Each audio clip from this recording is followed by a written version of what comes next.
এই দেশ তরুণদের দেশ। এখানে 18 কোটি মানুষের মধ্যে অর্ধেক মানুষ হলো 27 বছরের নিচে। চিন্তা করেন কিরকম তরুণ এই মানুষ, বাংলাদেশের মানুষ। এটি আমাদের সম্পদ। সারা দুনিয়া অবাক বিশ্বে আমাদের দিকে তাকিয়ে আছে, কখন আমরা তাদেরকে সাহায্য করব ওই তরুণদের পাঠিয়ে।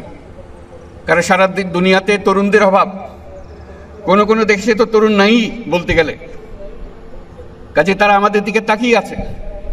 এটি হলো আমাদের সুবর্ণ সুযোগ, তাদেরকে এগিয়ে যেতে দেওয়া।